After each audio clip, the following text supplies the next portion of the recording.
en amont de cette délibération, utile cette délibération, partir d'un état des lieux sans doute précis et peut-être se questionner. Où en sommes-nous réellement aujourd'hui dans l'application de la loi Egalim dans nos lycées, et notre trajectoire est-elle finalement bien alignée par rapport aux objectifs fixés par Néoterra? C'était sans doute les questions initiales, et rappelons-les, car la région s'est donnée pour cap 60% de produits locaux et de qualité, dont 30% issus de l'agriculture biologique. Or, les chiffres communiqués en commission montrent un décalage qui mérite d'être regardé lucidement.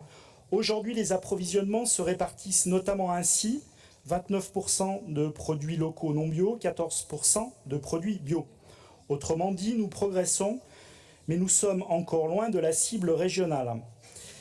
Ces chiffres, pour autant, ne sont pas un constat d'échec, ils sont un point d'appui. Ils disent à la fois le chemin parcouru et celui qui reste à parcourir. Et c'est précisément dans ce contexte que le partenariat avec la Sénat prend tout son sens.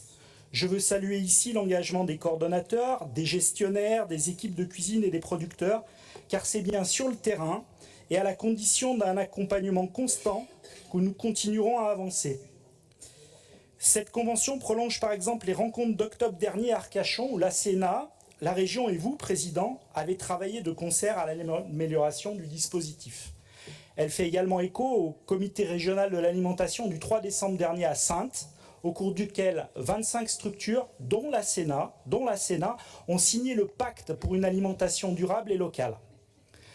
La restauration scolaire n'est pas seulement un service, c'est un acte éducatif éminemment politique.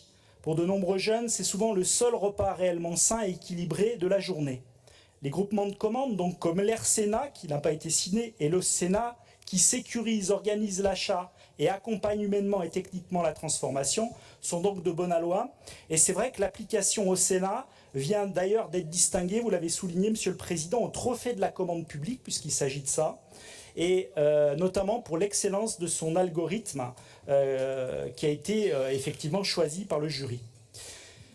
Mais pour être pleinement cohérent demain, nous devons cranter le cap de la généralisation du 100% bio. Certains lycées poursuivent déjà cet objectif, comme le lycée Chadignac à Saintes, et cela montre que c'est possible lorsque les équipes sont formées, les producteurs accompagnés, et que la commande publique porte un objectif clair et ciblé. C'est ainsi que se construit une souveraineté alimentaire solide, protectrice de nos sols, de notre eau et de notre air. Alors oui, cette délibération constitue un progrès, et c'est pour cela que nous voterons favorablement, mais elle doit aussi nous inciter à mesurer, ajuster et accélérer.